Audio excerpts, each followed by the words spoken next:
Police probe into shooting incidents at Kaiching Estate continues. Spain's King Carlos to abdicate in favor of his son.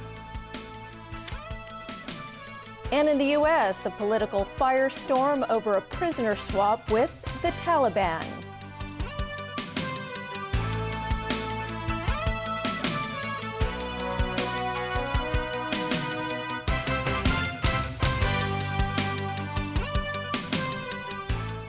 Good evening. Spain's King Juan Carlos is stepping down after nearly 40 years on the throne, paving the way for his son to take over as head of the state. He was one of the world's most popular monarchs, but recent scandals took the gloss off that image. Still, he is credited with helping Spain make the transition from dictatorship to democracy in the 1970s and early 80s. Tony Sabine reports. It's the end of an era for Spain, which announced today that King Juan Carlos was abdicating. It was left to Spanish Prime Minister Mariano Rajoy to break the news in a national broadcast. Rajoy did not say when the handover would happen because the government must now craft a law creating a legal mechanism for the abdication and for 46-year-old Crown Prince Felipe's assumption of the throne. Juan Carlos has been king since 1975. He oversaw his country's transition from dictatorship to democracy, but he has had repeated health problems in recent years. His popularity also dipped following a series of royal scandals, including an elephant shooting trip he took during Spain's financial crisis. He broke his right hip on the trip and had to be flown from Botswana back to Spain aboard a private jet. His image was also tarnished by the investigation of his son-in-law, who is suspected of embezzling large amounts in public contracts. Still, many also credit him for being a stabilizing force, as Spain emerged from decades of dictatorship under Franco. He endeared himself to many Spaniards, in large part by putting down an attempted military coup in 1981. He also earned the admiration of the people following the Madrid bomb attacks in 2004, when he comforted the families of the victims. As Spain's new democracy matured over the years, the king played a largely figurehead role, travelling the globe as an ambassador for the country. Tony Sabine, TVB News. French authorities have arrested the man suspected of carrying out the shooting at Brussels' Jewish Museum last month, which left 3 people dead. The 29-year-old is thought to have spent time fighting in Syria's civil war with rebels inspired by a militant version of Islam. When Mehdi Namouche was arrested in southern France, he had firearms, a large quantity of ammunition, and a video claiming responsibility for the attack in the Belgian capital. Authorities raised anti-terror alert levels as they searched for the attacker, but it was a customs inspection in the French city of Marseille that turned up Namouche as he arrived from Amsterdam. The Obama administration is facing a political firestorm over its controversial prisoner swap with the Taliban.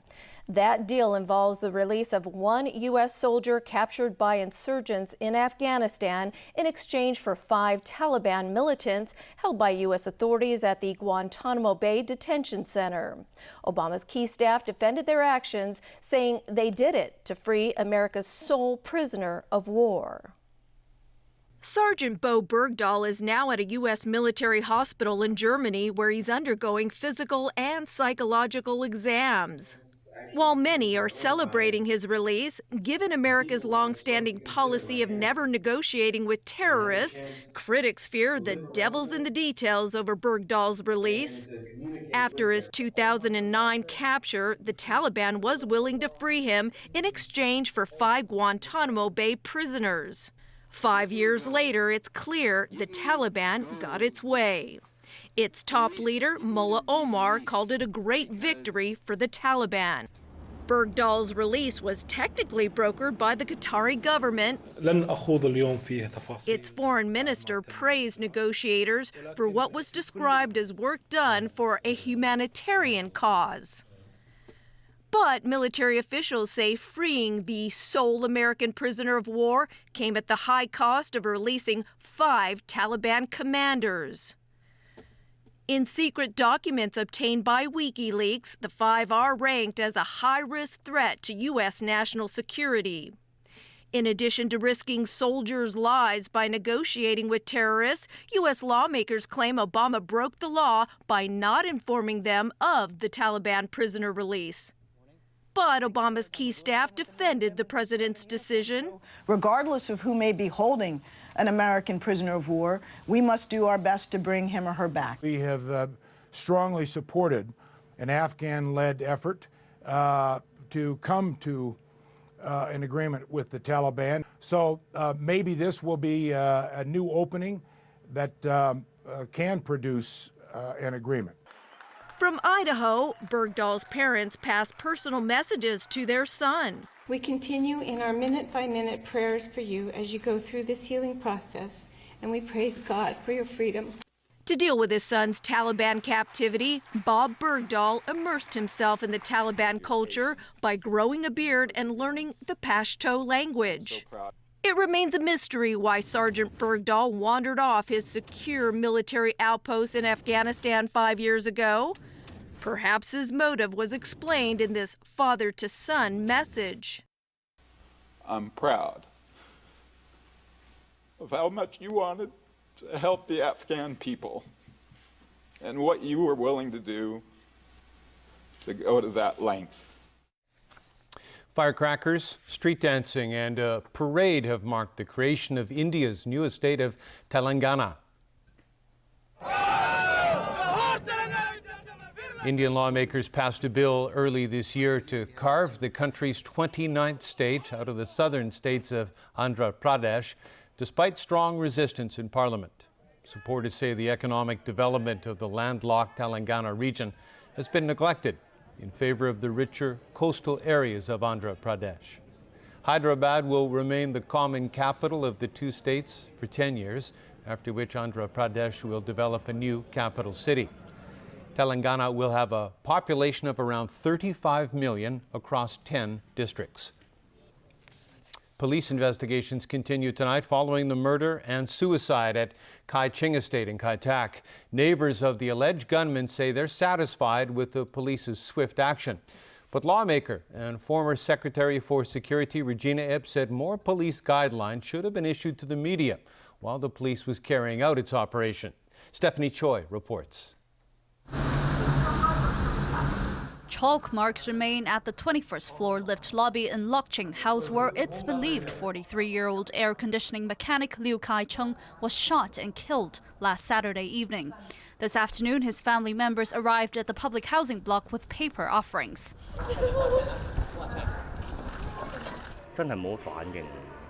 Liu's neighbor said he saw someone lying at the elevator doors with 2 red spots on the left side of his chest. He said there wasn't much blood, but added he saw 3 bullet casings on the floor. After the Saturday night murder, police stayed on to investigate. On Sunday, they engaged in a shootout with the alleged gunman, 51-year-old Lee Tak-yan, who lived on the 10th floor. The police later found 2 guns in Lee's 10th floor apartment. A gun expert said one of the weapons was used by the People's Liberation Army back in the 1950s and isn't in use anymore. He suspects the alleged gunman bought the firearm from the black market on the mainland and disassembled it before bringing the parts into Hong Kong. This morning, the police continued to cordon off the 2 units on the 10th and 21st floors for further investigation. They also questioned people who were getting off on those 2 floors. 10th floor residents said they received calls from the police on Sunday telling them to stay in their flats. They praised the police for their swift action. But lawmaker Regina Ip, who used to be the security secretary, said the police should have issued guidelines for the media.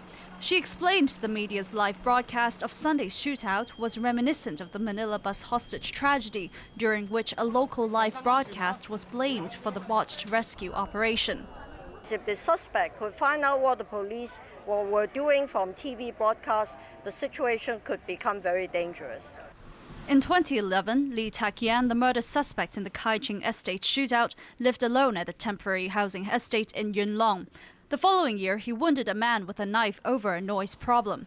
A psychological assessment revealed Lee was lonely and could not handle stress well. He was jailed for a year. A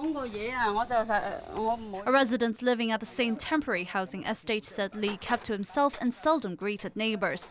After getting out of prison, he stayed at Kai Ching Estate until he killed himself on Sunday. Secretary for Labour and Welfare Matthew Chung said the government will be providing counselling services to residents of Kai Ching Estate. Stephanie Choi, TVB News. Still to come in our news tonight, cigarettes being sold at unusually low prices by some vendors. Dragon boat races in different parts of Hong Kong. And Qatar faces fresh scrutiny over World Cup bid allegations. If you think 622 horsepower sounds awesome, this is a serious car. I bet it doesn't know a single joke. Imagine what 739 horsepower would sound like. It is as quiet as a library for church mice. Tonight, Top Gear at 9:35 on Pearl. I'm really excited. I can see that. I could tell that you didn't really remember Jennifer. When I told her I was going to be working at 51, she warned me about you. Unbelievable. A baby isn't an afterthought, Kelly. I know that. Do you? Wednesday, Chicago Fire at 10:40 on Pearl. Listen to this. Dyson Cool fans house a Helmholtz cavity, which captures noise from the motor. And with air multiplier technology, they still project powerful airflow, but they're up to 75% quieter than before.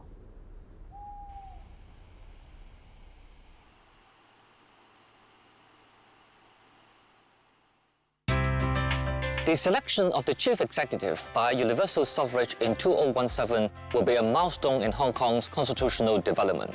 According to Article 45 of the Basic Law, a broadly representative nominating committee will nominate candidates. Then all voters will elect the chief executive through one person, one vote. Finally, there is appointment by the Central People's Government. Following these steps, we can all elect our chief executive in 2017. Monsoons that cause rivers to rise by 4 meters. A few weeks ago, this was dry land, coatis running across it. Now it's covered in water, as far as the eye can see. And surviving the lights of death. Tuesday, Wingxing Photo Supply's 40th anniversary presents Wild Brazil at 9:30 on Pearl Spectacular.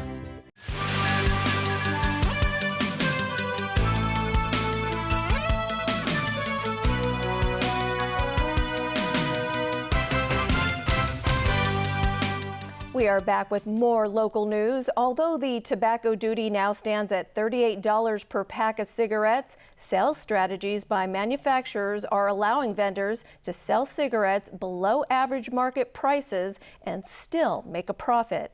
Our Joao da Silva explains how. The tax hike from $34 to $38 per pack of cigarettes was introduced by the government in March in an effort to persuade smokers to quit. But some tobacco suppliers have found a way to circumvent this. Indeed, we found a number of street vendors in Hong Kong who are selling strangely cheap cigarettes. This one told TVB that he doesn't know the country of origin of these unusually cheap cigarettes, which he is selling for a mere $38 a pack. When asked how he was able to sell them for such a low price, he said it's because he got a good deal from the supplier. He added that many people have been buying them since he started selling them 2 to 3 months ago. TVB found 2 other stalls nearby where vendors were selling the same cigarettes for equally low prices. One claimed the cigarettes were imported from the US. Since the tobacco duty last went up in March, the average over-the-counter price for a pack of cigarettes is $55. Vendors pocket around $3 per pack, but their profit margin increases with these extremely cheap cigarettes. TVB found out the reason why they are being sold so cheap. It's because when vendors purchase a $420 carton containing 10 packs, the supplier is throwing in 3 packs of cigarettes for free. That means the vendor is in fact paying $32 per pack instead of the $42 he would pay without this promotion. In the end, if vendors sell these cigarettes for $40